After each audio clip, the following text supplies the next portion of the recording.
Hi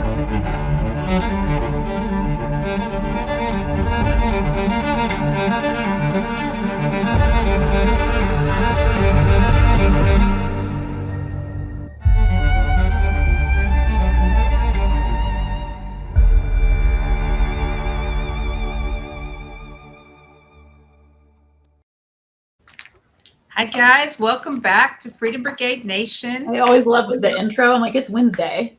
Yes, it is Wednesday. Well, the world just keeps getting better and better. As much as we're seeing that, satanic pedophiles ruling the world, they're poisoning the food, they're killing everybody. Then we see stuff like our buddy Jackson Lawmeyer is running for Congress. I love Jackson. I do too.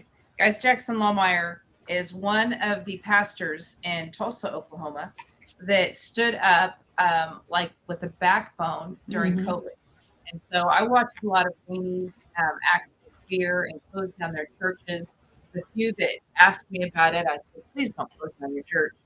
I felt like I was the only one running through saying the redcoats are coming. And they were just like willing to give up their liberties because they were afraid of something that admittedly, the people trying to scare you said, hey, there's not really any symptoms to this. There's no way to really tell, but we want you to be scared. And they said, oh, we're going to be scared. And so Jackson stood up strong. He continues to be strong. He did the Pastors for Trump and really helped get Trump over the finish line. I'm really, really excited. And you know him, Andrea. I know him. Personal, fantastic. Public, private. This guy has integrity. He's the real deal. And so and that's really, for me, like what you're saying, those who stood up, and our two guests today also stood up strong to the chaos and the insanity of the COVID, lies pandemic. But I mean, that's like as we go further and further away from that crazy 2020 period, it's like I do look back when I'm looking at who to vote for and who to back and who to trust. I do look at what they were saying and how they were responding in real time to that time in our lives. And Jack always standing for truth. Like, he had a backbone. He wasn't going to back down. It's really interesting because they say, 2020, I think they were trying to see what they could get away with. The government was seeing how far they could push people. And I think we're seeing that again with the Epstein files. They're admitting everything that we've been saying for years, and there's not really much outcry about it. And I think there's no more conspiracy theories. It's just conspiracy truths, and we were right the whole time. It's and it's just being like swept under the rug still, nothing happening. So anyway, I think we're failing this one as well. But anyway, very interesting. I will say there was a lawmaker in Oklahoma, and once again, Oklahoma is the most conservative state in the union. So if it's happening here, it's happening there. We had a lawmaker, and he's actually also running for superintendent of instruction to try to replace Ryan Walters. But he said that the Republican Party platform was irrelevant because it was only put together by 600 people. First of all, what he doesn't know is it's over 1,000 people. But it is each county sends delegation to represent them at the convention, and that is who decides to put forth the values. And so really it's the whole state. We do it like a representative republic because that's the way we're supposed to operate. It's very concerning when you have someone that touts themselves as a Republican to say that they don't believe in the values. If the values don't mean anything, why are you a Republican? This is the problem with the party. This is why we need to purge ourselves of the trans Republicans that pretend they're Republicans, but they really don't have the anatomy to pull it off. We've got to be pushing back. So Adam Pugh, that one's for you. We don't understand why you're running as a Republican if you don't think the platform matters. And to say, well, it's just a few people, it's people that every county represented. And that happens all across the United States. In your state, your Republican Party is elected by the people that you elect to stand up for you. And so if I don't understand somebody that's elected as a representative to stand up for his constituents doesn't understand the same process in the Republican Party. To me, that's very scary. It kind of sounds like he doesn't think that his decisions matter. Well, and if he doesn't understand that there is a platform with values, then why did he choose that platform? Thank you. Why are you running as a Republican? Anyway, I had to address that. I promised I would, because I like just when you can't do go. that. Just she's slinging. We're coming out slinging today. But What's his name again? Adam Pugh. I got to put him on the top of my list. Adam Pugh. He's a big. Everyone knows that he is not a very much of a conservative, and so it's the people that follow him either don't understand what's going on or they're not conservatives either, and so it's not that big a deal. I do want to push Seth Keshel's book one more time, guys. Yes. Their elections matter. If our elections are not being conducted properly, we have no point in the rest of it. We have no hope to fix the rest of this country if our elections are not secure. So go get his book at Amazon. I don't have the name of it in front of me. I'll put it on the screen. But yeah, I'll put it. That's awesome. All right. So we need to get Seth Keshel's book. Just Google Seth Keshel, go to Amazon, Seth Keshel, and get that book. Yeah, American War on Election Integrity. Yes, he's going around the country doing book signings. If you want him to come to where you're at and do a book signing, just email me, charity@freedombrigades.com. We'll get that for you. Freedom Brigades are not benefiting at all off this book whatsoever. And we are not just promoting our friend, even though I do like Seth. I like Seth because he stands up for what's right. Yes. And he'll be on Tim Pool on Friday, which is cool. Anyone who watches Timcast IRL with Tim Pool, he'll be on that. And he is CaptainK.us. So CaptainK.us is his site and his Substack, which is an award-winning Substack. And this book is going crazy, viral, popular, like worldwide right now because he legitimately is a great writer. He's won awards with his writing. I mean, he knows how to write a book, and he writes the book. He doesn't use AI. Captain K is very traditional. He's never going to use father trained him to write. I mean, he actually sits and writes like in a book, and I mean, his writing is just the best. Well, and you guys, he has the ability to write, but it is so much more than that because I've hosted him for seminars. He did the research. Brilliant. He knows what he's talking about, and what he's done on the research and the elections in all of the states is phenomenal. And we all need it to be able to fight back in our state. So please go get that book by Seth Keshel.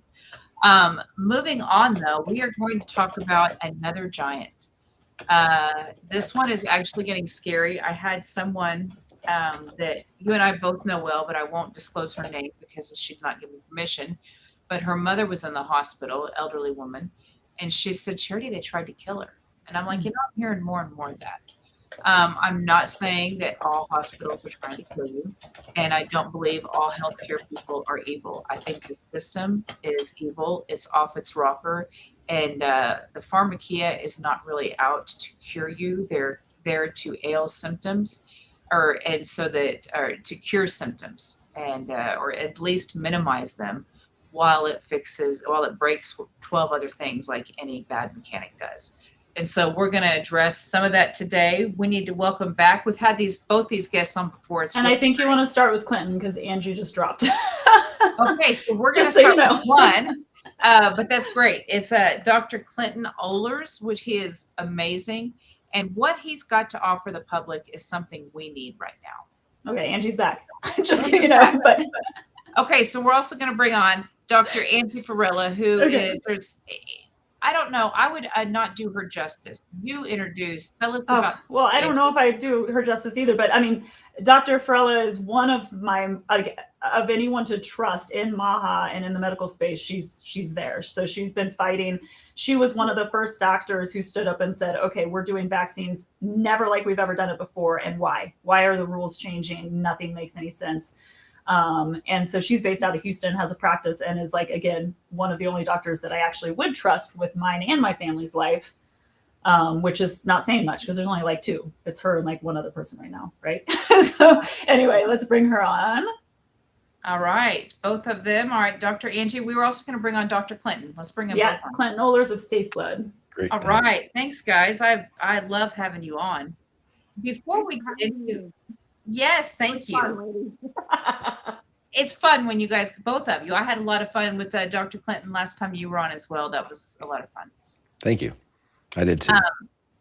So I do want, before we get into the meat of what we're talking about, Dr. Angie, you've had some excitement since we've seen you last. You tell us about what happened. You got an appointment from the president. Is that correct? Yeah, well, I got appointed to the advisory committee of immunization practices, and so it would be really awesome if I could report something like, "Hey, I got to sit in this great committee and do something," but right? So as you may or may not know, a judge from Boston who's kind of on the radical side decided that he did not want the ACIP to meet. And so he put an injunction, I guess is what it's called, against us on behalf of the American Academy of Pediatrics. So I haven't even sat down in the seat yet, and I have had like 5 hit pieces on me, which that's okay. And there's not a whole lot you're doing it right. I mean, I wish I had more to report, except for, we're all really disappointed because we really wanted data. And I think all of us on the committee were really disappointed to hear that the committee is canceled until further notice. And, I'm not really convinced that it's the wrong side of the tracks doing it, unfortunately. And so people don't want to know the truth because the truth hurts, and I think there's a lot to it. I think a lot of good meaning people just still don't want to get out of that possibility that they were wrong, or that possibility that they have to say they're sorry, or that possibility they may be liable. These are all things that are really, really scary to a lot of people. And we're in that very unusual flux right now where I don't know if any of these people that are blocking the ACIP understand. The ACIP is also in charge of vaccines for children. Vaccines for Children is the Medicaid program that gets vaccines to kids in underserved areas throughout the country. And blocking the ACIP is blocking their vaccines. So in a weird way, they are actually promoting something they claim they're against. And so we can't do anything. It's written that way. The ACIP must approve VFC vaccines. And so this is everyday vaccines like your DTaP, your IPV, Prevnar, and your pneumococcal, your meningitis, all of those, but it also encompasses influenza, RSV. So it's seasonal vaccines as well as those that are recommended, required, mandated, whichever way you want to call it, across the United States for the underserved population of Medicaid patients. So it's really a disservice across the board to all Americans, because we just want to know what the data shows, what the data is proving one way or the other, because really we want to be data driven. That is what science is about. It's about data. And if we're not making claims, we're not saying everything's terrible or everything's great. We just want to know where is that line? What are the studies showing? And what are the ingredients? Why is this not transparent? And then analyze everything and say, what, the best analytics that we have done, this is what we're coming up with. But we're not even given that opportunity. So it is what it is. That's horrifying. Yeah, I agree with you. It's frustrating to me. And I mean, Clinton is his background, and he can dig into that. But working with him, I love it because he's very data driven too. It's like we're not just making this stuff up. We're watching signals, and the statistics are out there. I love when they say, "Oh, well, there's never been a study on this." Well, we can do the study. Will you let us do the study? Will you let us publish the study? Or will you manipulate the entire time, not want us to publish it, or have the Lancet lie about it or something? You know what I mean? It's like the lack of truth and transparency on that is what's killing people. Yeah. So Angie, I've followed Dr. Malone's reporting on what happened there with the ACIP and this Judge Brian Murphy. And you had referred to something that this may not be coming from the wrong side of the from the other side of the tracks. And from what I understood from Robert Malone's discussion of it, that was so concerning, is that yes, it's true, this judge is on all the wrong sides of all of the issues that we're on the other side of. Yes, he was a midnight Biden appointee in the wee hours of the final moments of the Biden administration. But the Department of Justice didn't present anything compelling against his case, from what I understand. In other words, they said that the committee was not qualified, and simply providing the resumes or CVs of the members of the committee, like Dr. Malone, I assume yourself and others, you could have easily shown that no, these people, the committee was qualified. And so, in a sense, Malone had said that in a way he ruled the way that he had to rule because the necessary counter evidence wasn't offered, which deeply concerned me, because then what is Pam Bondi's Department of Justice doing? And this becomes reminiscent of all the things that Tom Renz has been warning us about for weeks. Do you have thoughts on that? Yeah, Pfizer Pam. We call her Pfizer Pam for a reason. Yeah.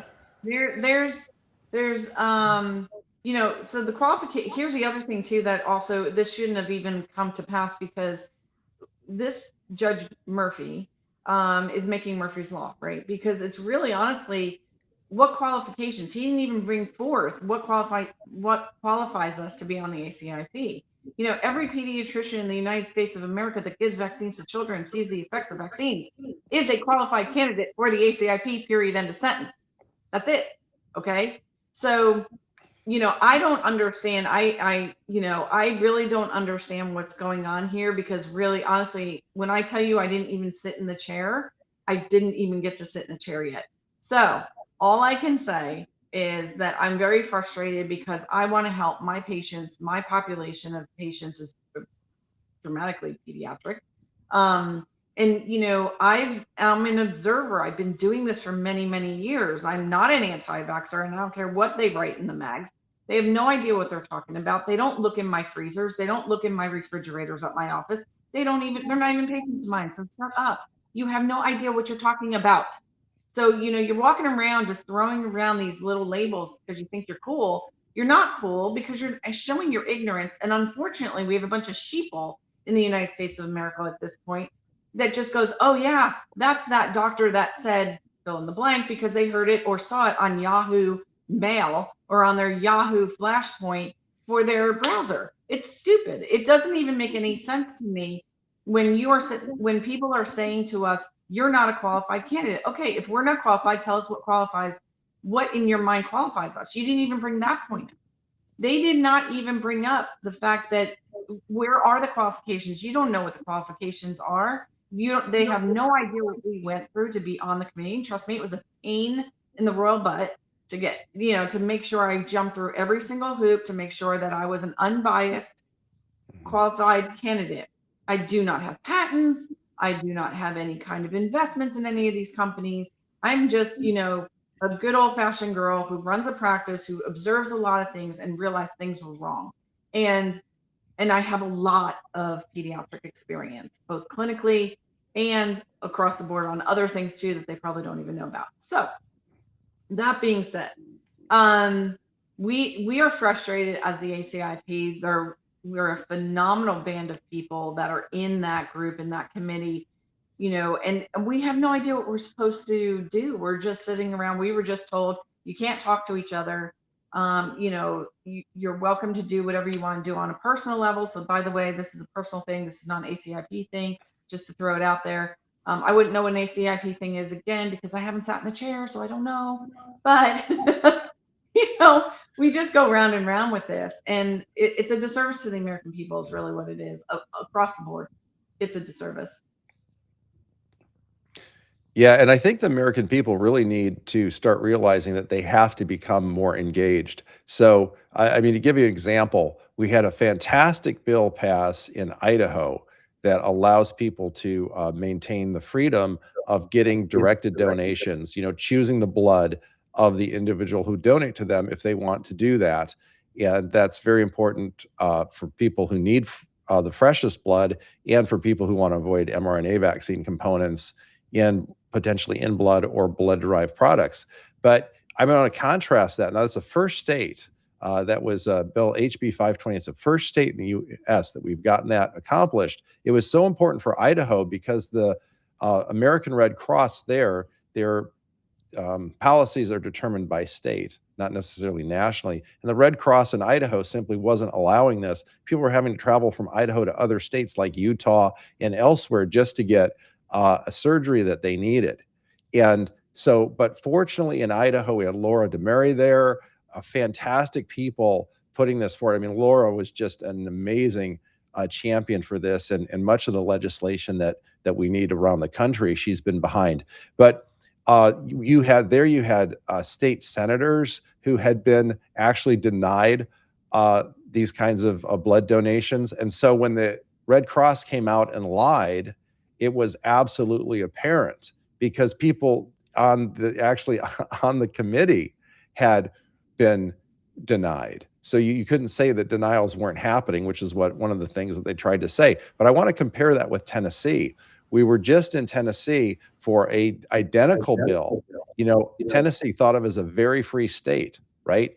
And the difference there, or one of the difference, was that bill got through the Senate committee, then it got passed on the Senate floor, an excellent bill brought forward by Jody Barrett there. And he, on the committee that I went up to testify before, that he gave the most articulate presentation of this kind of legislation I've ever seen. There was virtually no opposition to this bill. I wasn't actually able to speak even, and neither were the Red Cross members, because they just took one representative from each side, for and against, and it was a slam dunk case. It was so slam dunk that the Red Cross members were getting nervous and starting to raise their hands in the back of the committee chamber to try to get to speak, like they were like 10-year-olds or something, like, call on me. I mean, they were getting desperate. We were chuckling at that. But you know, when it came to a vote, only one person voted in favor of the bill. Half the committee abstained and half voted against. It made absolutely no sense. And the debrief afterwards was, well, look, the big blood banks and big hospital association in the area had been lobbying the committee for 3 weeks straight. And so the whole thing was bought and packaged before we ever got in there. And the reason, though, is that Americans need to realize it's not just their rights, their health is being taken away from a lack of engagement at the political level at a much more direct level than I think we realized. Even it was an eye-opener for me, than we realized we need to be involved in. Tennesseans needed to realize that if they wanted to protect their health, they need to be looking at what's going on in their state health committee, and what kind of committees, House and Senate, and what kind of legislation is being brought forward, so that the Red Cross and everyone else can't just glide in there and do whatever they do to persuade committee members in order to kill something so that it never even reaches a vote. And that's what Freedom Brigades, that's what we do with Freedom Brigades, is we're trying to get everyday citizens who, you know, I know you have jobs, you have to take care of your families. We're here to try to help get you engaged. It's only 4 hours a month to get engaged with Freedom Brigades, to where we could have told you, if you're in Tennessee, hey, hook up with Clinton. He's going to be there. We need to fight this. We need to, you know, we need to back this. And, you know, what I was thinking the whole time you guys have both been speaking is going back to 2020 at the original fight. Because I know that Dr. Farella has brought this up, where it's like, whoa. It's like, maybe we didn't see it right away, but as it kept going, it's like, why are all the rules totally different now? Like the post-COVID world, did you ever think that we would ever have to fight for informed consent on so many different levels to the level we are? We're just talking about informed consent. That's it.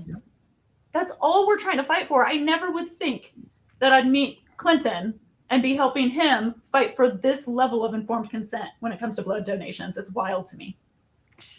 You know, something Clinton said was, you know, stuff that was going through the committees, and that's where a lot of the hoopla goes on. That's where a lot of the discussion happens. Some of it happens on the House and Senate floor, but a lot of it's covered in those committees ahead of time. And in the states where the brigades have enough people, where they're a little more advanced, we have legislative committee brigades. And so we have people watching every single legislative committee, and they meet once a week and report what's happening. And so then they can let the other brigades know what's happening in the bills. It's working well where it's being implemented. And it's a way you can you eat the elephant one bite at a time, right? I can't watch every committee meeting, but I can watch one. And then if somebody else watches another one and somebody else watches another one, we can watch them. And they're available online. You can go watch this stuff online, so you don't have to be present to do it. And then we get together via Zoom because we're all across the states that we're doing it in. And so that matters. And you're exactly right, Dr. Ohlers. If we do not get involved, the people have to hold the legislators accountable, or we're not going to get anywhere. And not Because all the it's Adam Pugh. They don't like to answer to anybody. He doesn't even understand how a representative republic works. Yeah, I mean, we've got the rhinos, the rhino issue, the no backbone Republicans, and then we've got the crazy, socialist Democrats. But not all. Like when Dr. Ohlers talks about the lobbyists and what they did the weeks prior to them being there, like there are some good people in office that can get scared or persuaded or just confused. They try to make it very difficult for good people in office to also be able to do their job.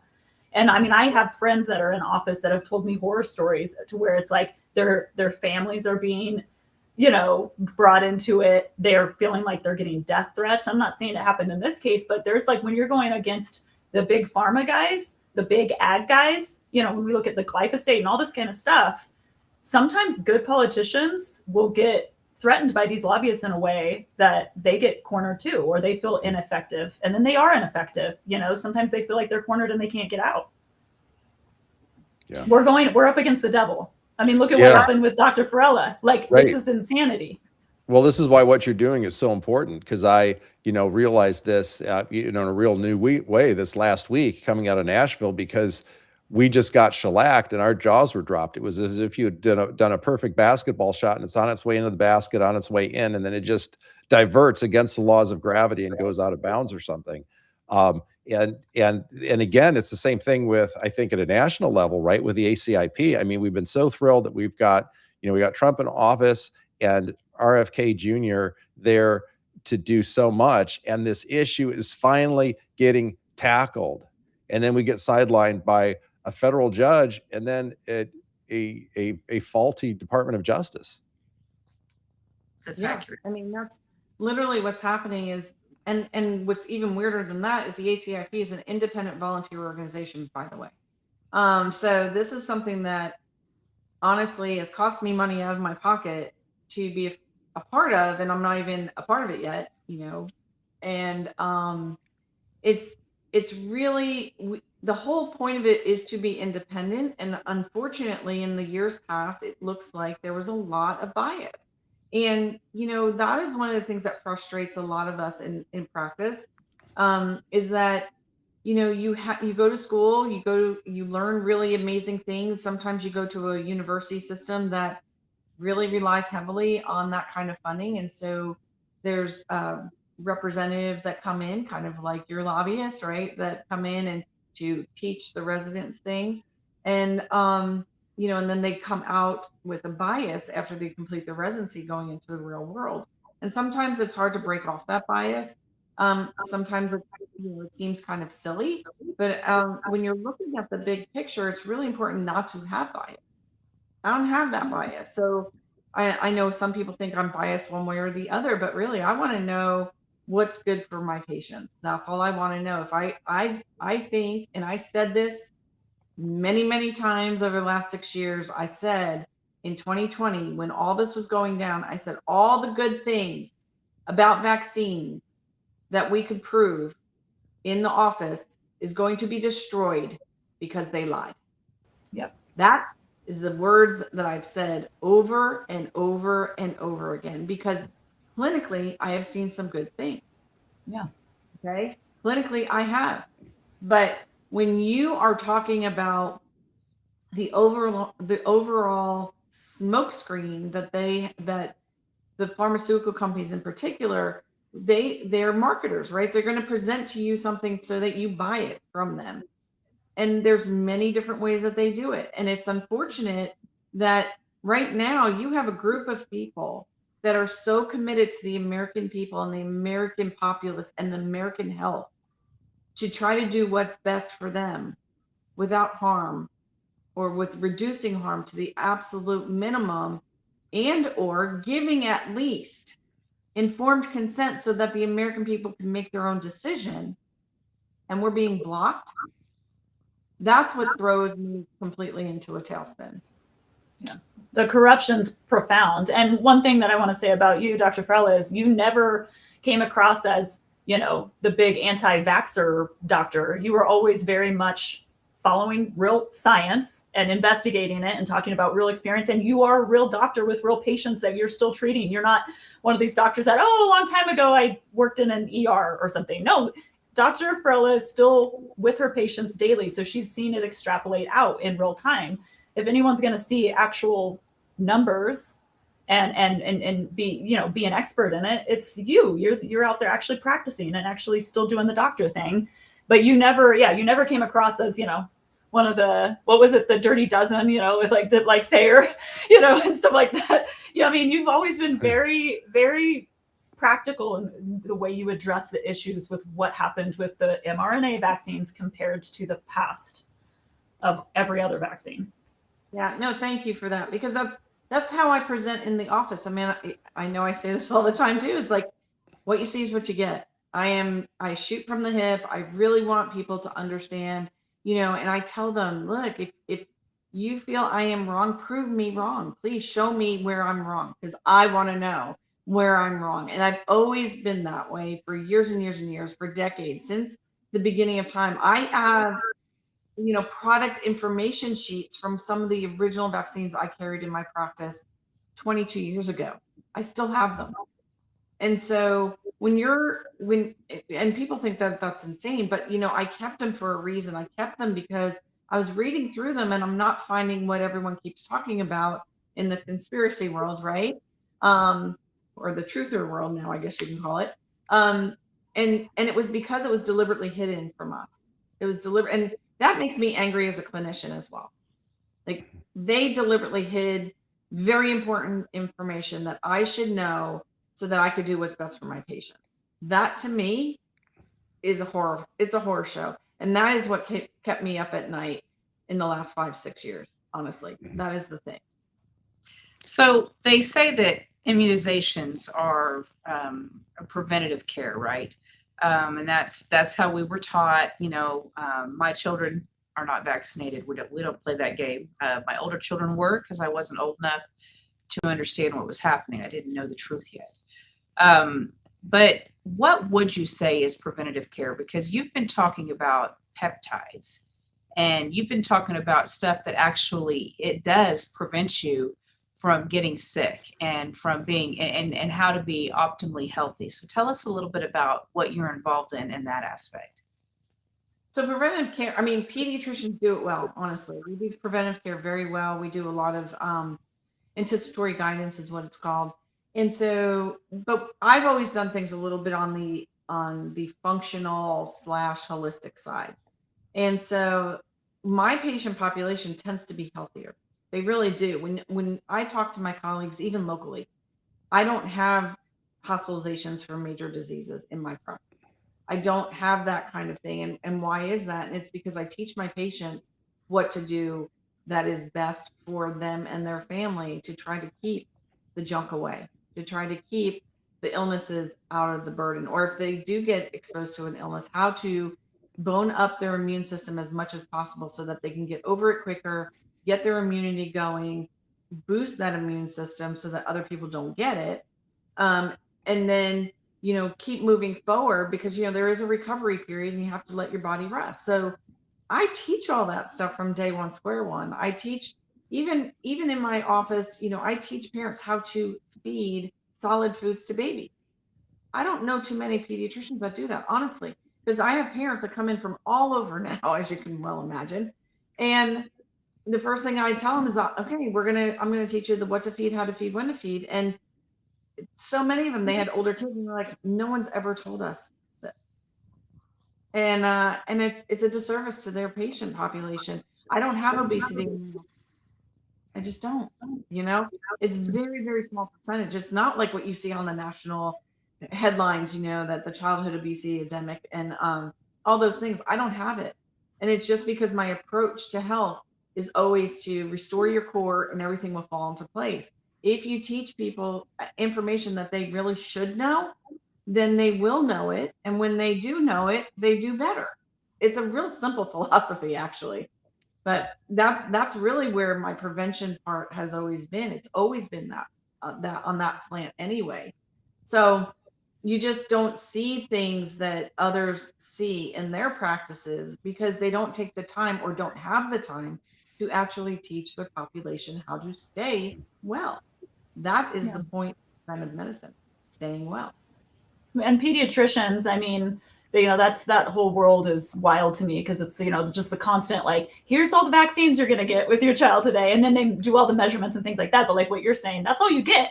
And you're they're just turning and burning, in and out. And I got to a point where I was like, why am I doing so many well checks? You know what I mean? Like, we do these well checks and nothing ever comes of it. I was never getting any advice from my pediatrician, like what you're talking about.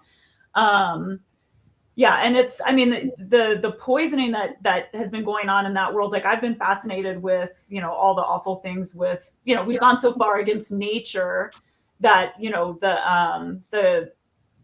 all the food, like the food that people feed babies, the little yogurts and the this and that, it's all got chemicals in it.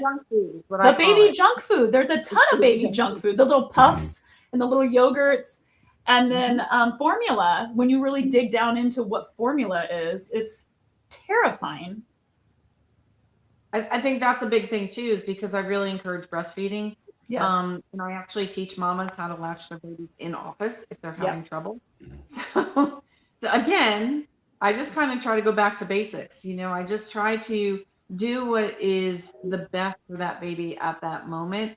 That's part of my teaching about what to feed, when to feed, and how to feed is avoid baby junk food. And that's all the things that are marketed to parents and young children because it's marketed to young children. So it looks pretty and it's really cool. It's greenwashed for the parents and they think they're doing something good. And I'm like, if it's not good for anyone, it's not good for anyone.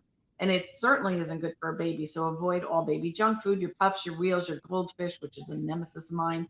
Pouches, an absolute nightmare. Get rid of those pouches. They get contaminated all the time. They get pulled off the market. And unfortunately, even though we're in a major information world, people don't know that stuff happens all the time. They find some really nasty stuff in those pouches. And the plastic, everything that's in a pouch like that has that plastic and the plastic we're injecting. I mean, I think I'm happy to see so many people waking up to it, but it's wild to see how many people still like juice, sugar, like everything is so high in sugar. I got into the carnivore kick when my kids were little, and I used to tell people, okay, first of all, and even to this day, my kids don't eat breakfast because they're not hungry when they wake up. Like breakfast, the way the American diet has it is just so backwards and weird. And like since the dawn of time, humans don't wake up starving to death. That's only if you ate junk food the night before. My kids don't eat until like 1 or 2 in the afternoon. They pretty much eat like a carnivore or low sugar, high fat diet. And we cut sugars out. And I used to have friends tease me because they'd see what I was making for breakfast before they go to school, and they were going to school. And I'd be making bacon. My kids would go with just a little bit of bacon. Or I used to make shrimp, because you can like heat up shrimp with some butter and some garlic. And so they're like, your kids are getting butter garlic shrimp in the morning. I'm like, yes, that's far better than a bowl of cereal or the oatmeal or the orange juice or the whatever, in the bars, those Cliff bars and the Nutrigrain bars. It's all so processed and junk. And then again, the plastic and the way you heat up formula in plastic. Now, every time I see a plastic bottle, it makes me sick to think of how much plastic is getting into these young little bodies. Yeah. And something that's unfortunate is that for Naomi Wolf had reported that there's been a real decline in breastfeeding. It seems in light of the rollout of the mRNA vaccines. If I remember her numbers correctly, and you can probably correct me if I'm wrong, Dr. Farella, but that breastfeeding had risen to about 35%. And now it's dropped back to something like 17%. The speculation is that a lot of women may be realizing that I took this vaccine and it's rumored, and the rumors are true because of how this all works in the body, that this can be expressed through the breast milk and then into the baby's intestinal tract. And of course, that happens because breast milk is a blood product, and that mRNA when the extra mRNAs that's not needed in the cells that are making now been hijacked to make the spike protein, they kick it back out in the bloodstream, re-encased in its own exosome, its own nanolipid particle, and that then goes in the breast milk and then can penetrate, the child's intestinal tract in a way that, the kind of mRNA that you're just getting from biting an apple can't do. And so those dangers then seem to be transferred to the infants. But it's really a tragic thing because we shouldn't be looking at a 35% breastfeeding rate. If I'm right about that number, should be considered shockingly low. I agree. Yeah, that's not in my practice, obviously. Okay, of course, I'm skewed because the people that are coming to me want my help, want this kind of lifestyle. So it's a nice skew to have. I like it. But I would say that the vast majority, probably 90+% of my moms initially are breastfeeding, almost all of them. Great. So, we're just blessed in that way. I just try really, really hard to encourage those mamas because it's exhausting, having a brand new baby first time around, not knowing what to expect. I always tell them, you think you know what to expect, but expect not to know what you're expecting. That is always what I tell them. And because they're always blown away, and it is a rough go when you have your first baby and you're trying to do all the right things and you're getting all this media bombardment, good and bad, both sides of the coin. Yeah. And in my practice, that's what I'm trying to do is allay fear. I'm big, do not fear. It's in the Bible 365 times for a reason. And that's what I tell my mamas, like every day, just remember, do not fear. It is there. So this is it's a God-given gift. It's not a talent. So you do have to practice. And that's what I also tell them because some of them get really, really frustrated that they can't get this done the way, they think the baby just should do it. And it sometimes doesn't work out that way and you have to work at it. But you're absolutely right. I think in the other side where people are starting to wake up, they're starting to get a little nervous about that because they do come to our office asking about detoxes and asking about different things to try to rid themselves of as much of that mRNA contamination as possible. And we're doing our best to help them. We do. Okay. We're actually adding members to our team that are going to address that. Yeah. Well, I mean, if you'd like to, you can also have them take a look at safereproduction.net, which is a sister site that we have. And there is breast milk donation on there. So if a mother's had the vaccine or even had vaccine injuries and she's concerned, absolutely, there are ways that you could reach out and get breast milk if you're, needed to do that. And it's so heartbreaking because breastfeeding also is such a great thing for the baby's immune system and the mommy's immune system. Every time I look back, I wasn't as aware and awake then. So I didn't breastfeed as long as I'd like to. Like now, if I had it all over again, I would have been breastfeeding very hardcore, at least a year. But I was, got to go back to work. And so 6 months started trailing off. But every time I trailed off, I would get sick.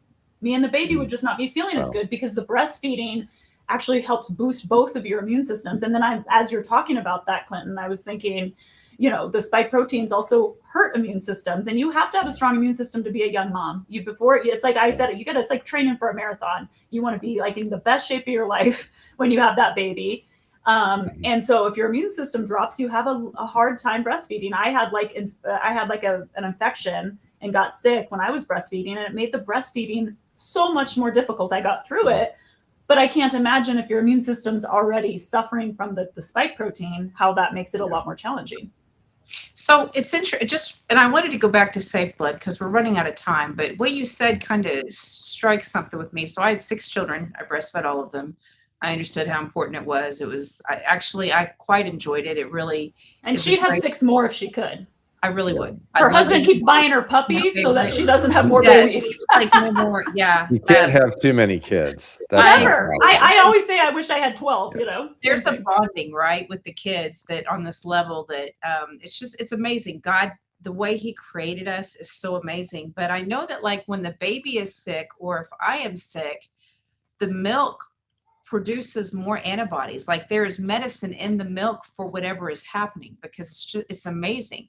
So wouldn't there be some level of that with the mRNA, or is that not how that works? You mean that protecting against? Yeah. Yeah, it would have been I hadn't positive. thought of that till just when you said that, Andrea. I was like, every time I got sick, I knew the baby was protected because my body was protecting the baby with the antibodies. So is there not a level of that happens with the mRNA? I'm seriously just thought of it, have not thought through it at all. Well, I think that's a big thing because I've been asking this same thing for years. Like, how much exactly is in the breast milk? How much does this affect the baby? Does it get broken down in the baby's gut? Because the baby just has a different immune system. How much of it may be, soaked up and attributed? We don't know. So all these questions are great questions, and these are things that we don't know. And I've asked this over and over again. I'm thrilled that you have a breastfeed, like a breast milk bank kind of thing as well. Cool. We try to match up and tell them to do it on their own. But we do something similar, on a local level. Safe blood is phenomenal. We have these questions all the time. I've had this problem, but also I just want to point out to the American people too, that this is also with biologics. Like for instance, IVIG is potentially contaminated with mRNA. It is multiple donor, the way it's processed, it's multiple donors. And that concerns me because I have a patient population that potentially would need IVIG, and unfortunately I can't trust it. And if I can't trust it, it's and I tell them with informed consent, look, I don't know because they don't test it. If they don't test it, they don't have to say anything. But I'm going to inform you from what I know that there's a potential that there's a problem. And clinically, I saw some major problems. So that is why I'm a little hesitant to use things like biologics that are come from a multi-pool system, because those patients that are donating are not properly screened. Yeah. And Peter McCullough has been warning about that recently, that he warns patients away from IVIG for exactly that reason. And of course, that is a multi-donor blood-based product, right? So, and his concern there, he's very focused on the spike protein, and he's saying you're aggregating all of this from, potentially thousands up to thousands of donors that are making this product. And so how can you avoid then those components? So it's a real, but the problem is, and this is why what's going on at a national level with the ACIP is so important, right? Because we have to have health institutions that will be behind the research that we need. Like, in other words, we could eventually say, get out of this era of darkness that we're in, but how would we know if we're not testing? Right? Like how do we know how much or how, like the breast milk that you just mentioned, without the testing, we can't know this in a general sense, or even in the particular sense, going from woman to woman. Same thing for different individuals who, if you've had a different severity of adverse reactions, might that also mean that you have a different level of circulating spike in your body? So that if you're also donating blood, which people with adverse reactions still do, unfortunately, you're putting that back in the blood supply. All of this is critically essential, so that the American people need to realize what they're missing out on and what's being done to them by these political shenanigans in the interest of enormous corporate wealth. Is that the very information that you need to know to keep yourself safe, and to know when you have been effective keeping yourself safe, is being blocked. And they're just doubling down. We're not slowing down at all. They're doing self-replicating. And we've talked about how it's an STD as well. This stuff, again, when you're passing bodily fluids like you do with intercourse, we don't know where this mRNA is going, how long it's tracking. And a lot of these, like I brought up the Dirty Dozen and other doctors, out there in the truth movement now, which is sad that we even have a truth movement. It should just be science doing what science does, right? Tracking data, like you said. But it's wild because like Dr. Sherry Tenpenny and others that I've had the privilege to talk to about these things, most of these doctors, I've never heard any of them say, I know for sure what's going to happen. They've said, we should be taking a closer look at that. Anytime people have tried to characterize her as crazy kooky, I go back and look at the video, and it's like, no, she didn't say for sure that's what's happening, right? And they were talking about the magnetic stuff on the skin that they gave her a hard time for. She goes, that's interesting. We should look into it further. When we say we need to be researching this more because we don't know what kind of effect this is having on society, and we're told to shut up, or we're the crazy people for asking questions, that should terrify all of mankind, because this massive experiment, they don't know how far it's going to go. They don't know what's happening to our babies and our babies' babies and their babies. That's the scary part. Right. Yeah. And I think you mentioned the truth, like the It's truth sad that we movement. have Like that. why should there even be this? Yeah, but I think this highlights something that's very important, I believe, sociologically, right? Which is you have different proclivities, it seems, in people. Like some people are truth oriented.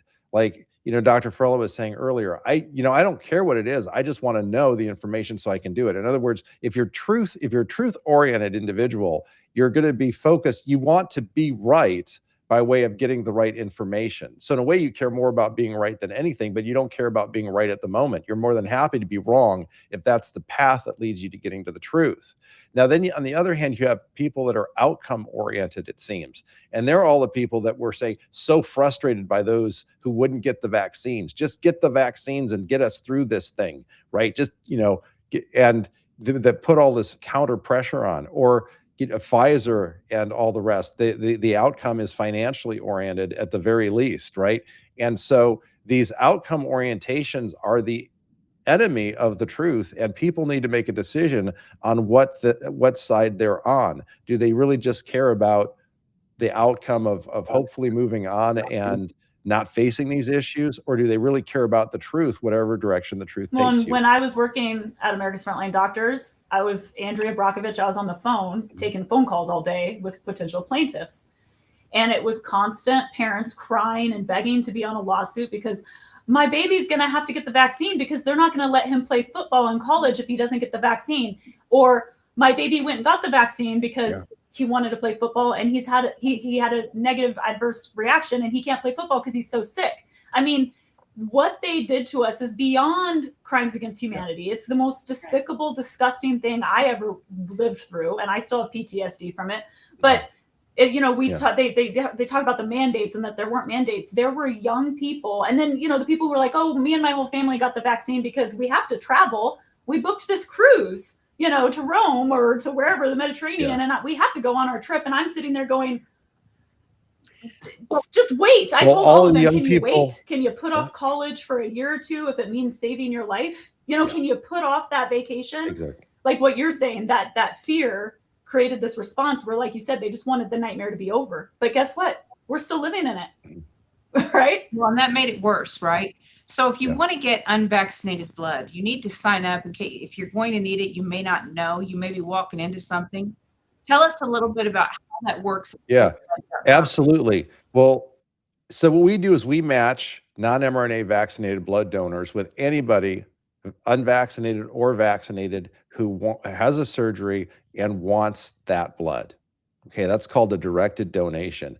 Let me talk about a group that we've alluded to here when we're talking about breastfeeding mothers. Where breastfeeding mothers were previously pregnant mothers, right, on their way to delivery. That's a very important group that could have blood lined up for themselves very easily, through what we do, or even just through their own personal networks. Now, why would you want that? Well, it's because blood a delivery is a case where you may anticipate there could be an emergency, right? Like every woman who does a home birth knows the hospital that she's going to be transferred to and how she's going to get there if there's complications at home. Obviously, if you're in a hospital, that's part of the reason that women are there. They want to be right there. But here's the thing. There is no way to get blood that's mRNA guaranteed free in an emergency situation in this country. Not for anyone, not even me, right? So I work for Safe Blood, but I know if I have a car accident or something, it's take what's coming off the shelf or do without. But a pregnant mother can stock blood for herself ahead of time. And we've done this for mothers. And that blood goes right back into the system. So since we've been talking about breastfeeding and pediatrics and all this, I really wanted to bring that up because I think it's an important thing for pregnant moms. And if they don't use the blood, they're doing something great for the system, because most cases they'll reuse the blood. For everybody else, if you have a planned surgery, do line up blood that you can be confident is safe. Do that through us or do that on your own. One thing that we're able to do is we're able to get people multiple units because we have all of these donor members throughout the country, and we're in over 55 countries. Actually, we're started in Switzerland, and came to the U.S. in 22. Actually, shortly after I met you for the first, is when I was approached by Safe Blood to say, "Hey, can you help us out communicating the science?" And actually, if I might refer to that conversation, you had said something I just showed up at a table. My friend, the filmmaker John Davidson, was there. He introduces us. I had no idea who you were, but you had commented that you had become skeptical. This is March of 22. You'd become skeptical about the vaccines because, or you had these skeptical questions of what we don't know how. Let me see if I'm quoting right. We don't know how much they're going to make and what the turnoffs control is. So how much are you going to produce and when does it turn off? If we don't know these two things, how can you put this in your body? Right. And now, thank you. 4 years later, we're seeing the outcome of the consequences of this like we never imagined, because we've got people still making spike protein. I know Hurricane Shelley, I know she's over 5 years out, suffering all kinds of adverse reactions. She's still making spike protein in her body 5 years after her last vaccination. Dr. McCullough has been talking about their patient with mRNA circulating in the bloodstream over 3.5 years now since he was vaccinated.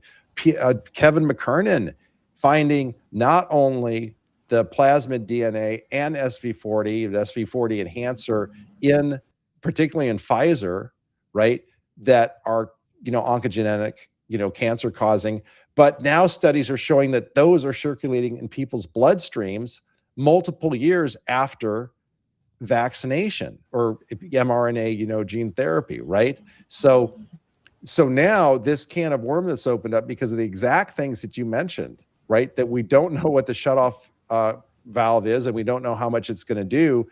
Here, we're really in a situation where we're completely in the unknown, except that what we do know is not good, right? Yeah. That this stuff is persisting. Good.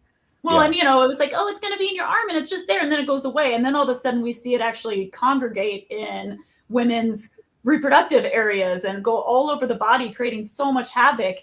And it's just like, it's wild that it's wild that there's been no justice for those who lied. They just lied. That they could lie so egregiously to completely. They didn't just say we don't know. Yeah. They said it's safe and effective. Well, they said it would stay in your arm when they had actually designed it not to stay in the arm. Right. So it's right. So do you see why we need people like Dr. Farella in the ACIP and why we need an HHS that is not captured, but actually has good people in charge who actually care about truth rather than the outcomes of their captors? It's absolutely critical. Right. Thank you for making me look really, really smart. I appreciate that. But that is true. Those were my two major questions. Those and no one can answer them. I said it over and over and over again. I said, until I know the answers to those two questions, I cannot comfortably recommend this. And, I had the same questions about blood donations, and I even went to IVIG companies and I had a sit down with them and I said, how are you screening this? And they embarrassingly said, we're not. And I said, well, then how can I, knowing what I know or posing questions that I'm posing, how can I recommend this? And so the other thing too, Americans need to know is that you need in different hospital systems, because this did happen locally in the Houston area for us, is autologous blood donation. Some of these hospitals do not want to take them, meaning you can give your own blood a couple of weeks ahead of time. Any kind of blood donation that you want as a directed blood donation, make sure you give yourself at least 3 weeks ahead of whatever you're scheduling so that you can get your product that you want through all the red tape at the hospital systems in order for you to get what you need and what you want. This is probably one of the biggest problems I see. Yeah, absolutely. Because you don't know for sure what kind of hiccups you could run into, how long the hospital takes to process. I mean, you can find that out, but these are things that you need lead time just even to find out. So you want to be thinking 3 weeks or more in advance if you can. Also, I think people should know about the Cell Saver system, where they recycle your own blood in certain surgeries that a person could be a candidate for that, right? Always check into that, because your own blood is certainly the safest. Hospitals don't just offer it up front, but it's there and available and you can schedule it. So if somebody told me, hey, Clinton, you've got to get a surgery in 2 days, you've got something, this is serious, and say it weren't cancer or something that you couldn't use the Cell Saver for, the first thing I'd want to know is, can I get me on the Cell Saver technology? Because that's a way you can dodge a semi-emergency in regards to the blood. But otherwise, Clinton, really plan ahead. And tell everyone what the membership at Safe Blood looks like, how much it costs, and how you get signed up. Because we have the FB code, so you can go use our FB code. Yeah. Okay. Well, we'll announce that code too. So we have different levels of membership. So people who are really committed to this cause and want, this is an area that they want to really help the health freedom movement. We have lifetime memberships. Those are $1,000, covers a person for life and any minor children living in the home. More commonly, people will do, say, $100 a year membership, roughly about $10 a month.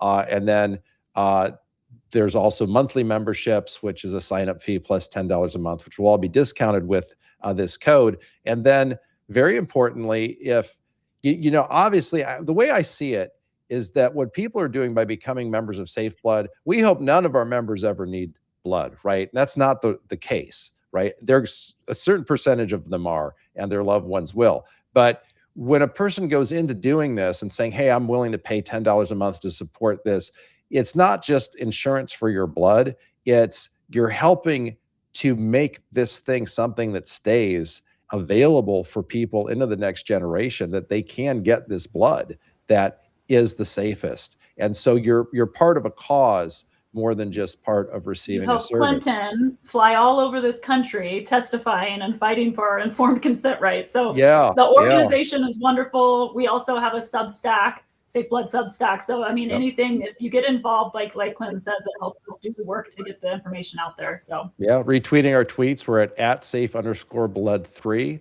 And hey, if you haven't had the mRNA vaccine, you're saying, well, I'm just a little bit strapped right now. These are tight times, but I would love to be a part of what you're doing.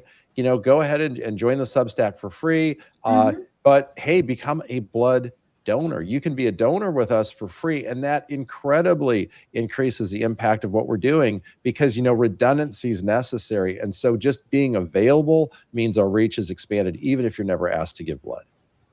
Awesome. You guys, thanks for coming on the show. You guys take back the Republic by taking back your community. Join freedombrigades.com. Go to safeblood.com. Join with the code Facebook and go to our Make Wellness on freedombrigades.com and check out some of the peptides Dr. Farella alluded to. All right, guys. See you next week. Thank you. Thank you. Thank you so much.